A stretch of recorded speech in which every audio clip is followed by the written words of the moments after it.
नमस्कार, मैं मृदुला श्रीवास्तव सी न्यूज भारत में आपका स्वागत करती हूं। वक्त हो गया है न्यूज बुलेटिन का। बुलेटिन में खबरों की शुरुआत करेंगे और जानेंगे कहां अवैध गांजे के साथ एक आरोपी हुआ गिरफ्तार। आगे देखेंगे कहां तहसीलदार व नगर पंचायत सीएमओ खुद निकले वार्डों की दिवाली पर सफाई करवाने। इसी क्रम में आगे जानेंगे कैसे 75 जिलों में 75 डिजिटल बैंकिंग यूनिट की गई राष्ट्र को समर्पित। ऐसी ही तमाम खबरों पर आइए विस्तार से करते हैं चर्चा। लगातार साझा पुलिस द्वारा अवैध शराब, जुआ, सट्टा, गांजा पर लगातार कार्यवाही की जा रही है, जिसके तहत थाना साझा में अवैध मादक पदार्थ गांजा का एक प्रकरण दर्ज कर एक आरोपी के विरुद्ध नारकोटिक एक्ट के तहत कार्यवाही की गई है। आरोपी के कब्जे से काला रंग के बैग में 2 पैकेट में गांजा मादक पदार्थ, जुमला वजनी 2 किलो, कीमत तकरीबन 10,000 रुपये एवं एक पुरानी ग्लैमर मोटरसाइकिल जिसकी कीमत तकरीबन 30,000 रुपये, कुल जुमला रकम 40,000 रुपये जब्त किया है। बेमेतरा से सी न्यूज संवाददाता संजू जैन की रिपोर्ट। यूं तो मुख्यालय में वार्डों व सड़कों का साफ सफाई का दौर लगातार चलता रहता है, किंतु जब कोई विशेष पर्व या त्योहार सामने आता है तो सफाई पर विशेष ध्यान दिया जाता है। इसी कड़ी में आज दिवाली के मद्देनजर साझा तहसीलदार विनोद कुमार बंजारे व नगर पंचायत साझा सीएमओ RL सुधाकर सुबह 6:30 बजे से ही वार्ड में घूम कर सफाई करवा रहे हैं। तहसीलदार विनोद बंजारे ने कहा कि त्योहार के साथ साथ साफ सफाई पर विशेष ध्यान देने की आवश्यकता है। जो चीज़ महत्वपूर्ण होती है उसे हम पीछे छोड़ जाते हैं। उन्होंने कहा कि साफ सफाई सिर्फ त्योहार में ना होकर प्रतिदिन होनी चाहिए। अगले सप्ताह से दीपावली पर्व शुरू हो जाएगा। दीपावली पर्व को अब हम लोग स्वच्छता पर्व के हिसाब से देखते हुए मैं सीएमओ साहब के साथ यहाँ नगर पंचायत में सफाई कर्मचारी मिलकर सफाई व्यवस्थित हुए हैं। हमारे द्वारा नगर पंचायत के सभी वार्डों का 3-4 वार्डों का भ्रमण किया गया है और जिस वार्ड में थोड़ा सा गंदगी है उसको हम सफाई करवा रहे हैं। बेमेतरा से सी न्यूज संवाददाता संजू जैन की रिपोर्ट। भारत की स्वतंत्रता के 75 वर्ष का उत्सव मनाने के लिए प्रधानमंत्री नरेंद्र मोदी ने आज 75 जिलों में 75 डिजिटल बैंकिंग यूनिट राष्ट्र को समर्पित की।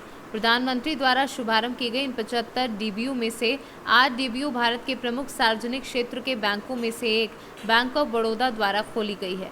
बैंक ऑफ बड़ौदा द्वारा ये 8 digital banking unit Indore, Kanpur Dehat, Karauli, Kota, Leh, Silvassa, Vadodara और वाराणसी में खोली गई है।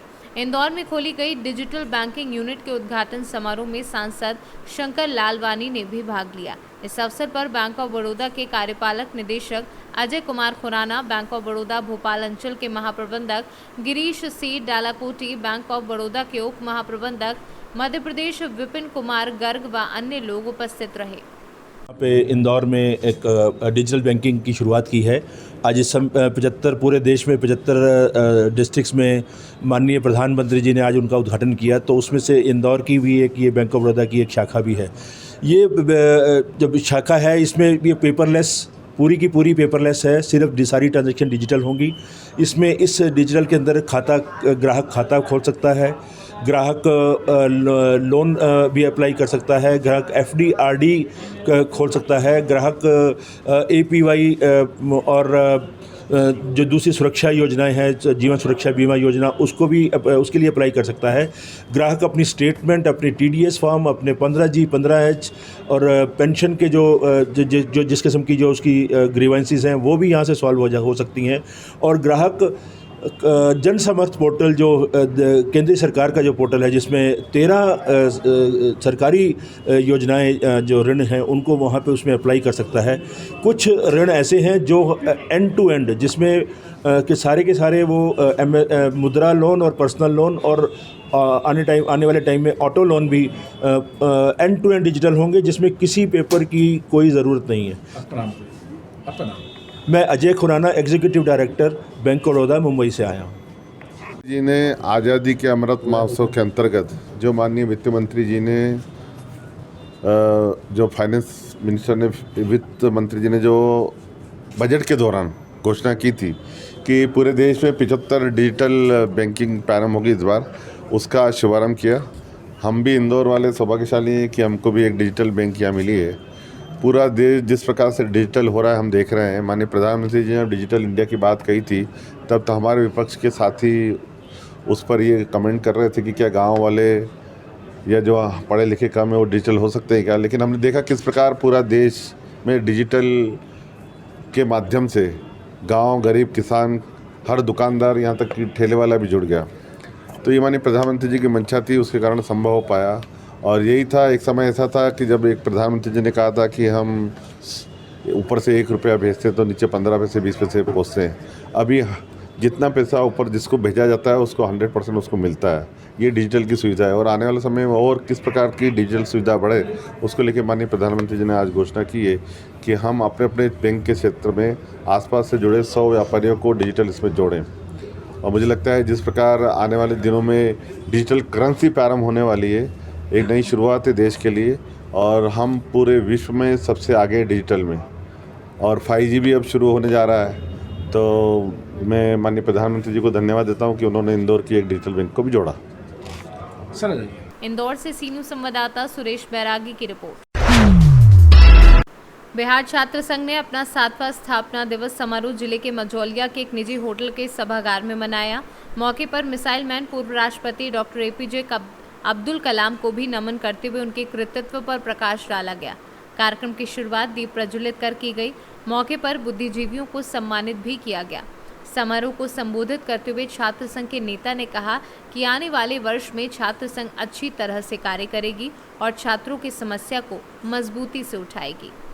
कुछ बड़ी मंजिल पाने के लिए सबसे बड़ा चीज़ होता है कि बड़ा आप सोचते हैं कि कुछ बड़ा करना, बड़ा पाना, लेकिन पहली बात होनी चाहिए आप में त्याग। अगर आप बड़ा त्याग करने के लिए तैयार हैं तो बड़ा मंजिल आपकी इंतजार कर रही है। वही APJ अब्दुल कलाम ने हम सभी को समझाने का काम किया, तो वही चीज़ हम लोग सभी छात्र छात्राओं के जहन में उतारने का काम किए हैं। मुजफ्फरपुर से सी न्यूज़ संवाददाता दीपक कुमार तिवारी की रिपोर्ट। गायघाट थाना पर कार्यवाही एवं हत्यारोपी की गिरफ्तारी की मांग को लेकर मीनापुर थाना क्षेत्र के दाऊपुर छपरा निवासी पवन देवी ने DM को आवेदन दिया। इस मामले में मानवाधिकार आयोग और महिला आयोग में भी कंप्लेन की गई है। पीड़िता पवन देवी ने DM को आवेदन देकर अपनी पूरी व्यथा बताई है। जलंधर टिकट कटा के 6 बजे चल गया तो तुम आदमी के लगा दिए खोजने के लिए। हाँ, लाश जब मिला तब पता चला। हाँ, लाश मिला तो 10 साढ़े 10 क्यों मार दिया गया? बेटी को क्यों मार दिया? बेटी के मार दिया जो बिजनेस करने के लिए पैसा मांगता था बार बार हमारा बेटा से, जो पैसा दो। तो हमको 6 गो बेटी था, हम 4 गो बेटी के शादी किए हैं और 2 गो बेटी है, छोटा छोटा हमको पढ़ रहा है BA में, और बेटा है 1 गो, ये है 1 गो बेटा, ये है राकेश कुमार। तो हम कहाँ से दे दो पैसा? बार बार पैसा मांगते 2 लाख 4 लाख, कहाँ से दे हम पैसा? 1000 से 500 चाहे 2000 कहाँ से दे उसको पैसा? बार बार पैसा मांगता था। उनको मिल के मार दिया? मार के वो दीपक कुमार है मेरा दामाद है से, और उसको पत्नी है जगतारण देवी, माई हरचंदर ठाकुर। हाँ, उसको माई है जगतारण देवी दीपक के, और हरचंदर साहब से उसको पापा है। अच्छा, आप लोगों को कैसे मालूम चला कि मार दिया? कब मार दिया? तो हम लोग के मालूम चला, जो हमको मना किया जो तुम नहीं आओ, तो हम सोचे जी तो मार दिया जानू। तो भतीजा के फ़ोन किया तो भतीजा हमको ऊपी था मक्की में, ऊपी में, तो वहाँ से फ़ोन किया तो मतलब जब मना करते हमको बहन के मार के बिक दिया। अभियान पापा के लेकर के तू जो तो गायघाट, तो हमारा बेटा गया, वो देवर गया, वो जाउत गया, भैया गया हमको, तो गया तो उसको दूरे पर था, तो दूरे पर है, सब पता उता लगा रहा है। तो उसको बेटी के हरचंदर साहब के बेटी के मोबाइल पर फोन आया, तो कहता हो पापा से लाश तो पला गई, ओकर बेटी बोला हो पापा लाश तो पला गई। तो पुलिस अभी क्या कर रही है इस मामले में? इस मामले में पुलिस बोल रही है कि से हम गए कल थाना पर अति पोस्टमार्टम रिपोर्ट के लाने के लिए, तो नहीं दिया। जब नहीं देंगे से इसको फॉर्म आता है, फॉर्म लगाओ से अति कोर्ट से मिलेगा, फॉर्म भराएगा तो हम बोले कि से आज आप कहाँ आई है? आज कहाँ आई है? आई यहाँ। क्या नाम हुआ आपका? नाम क्या हुआ?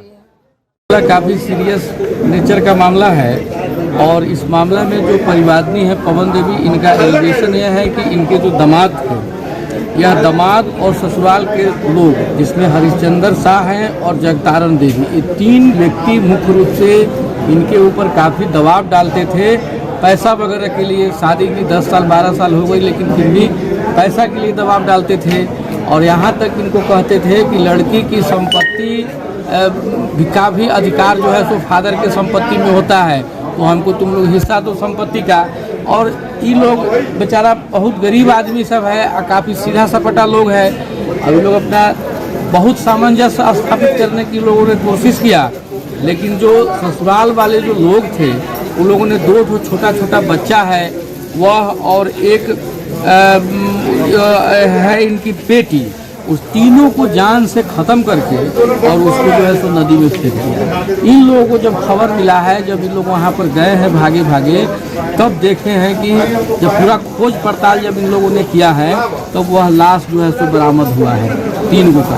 अब जो आदमी ने अपने नाती को खो दिया, नतनी को खो दिया, बेटी को खो दिया, और इस स्थिति में 3 व्यक्ति को मर्डर करने वाले इसमें 7 आरोपित बनाए गए हैं।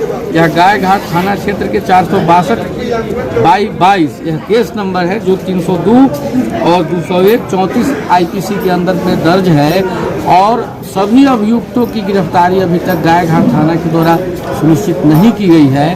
और ये लोग थाना पर जाते हैं, इन लोगों को डांट फटकार करके भगा दिया जाता है। इन लोगों का ये भी एलिगेशन है कि जब थाना पर जब हम जाते हैं तो हमसे थानेदार सही से बात नहीं करते हैं, अभियुक्त की गिरफ्तारी के लिए कोई ठोस कार्रवाई नहीं कर रहे हैं। तो ये लोग काफ़ी पीड़ित हैं।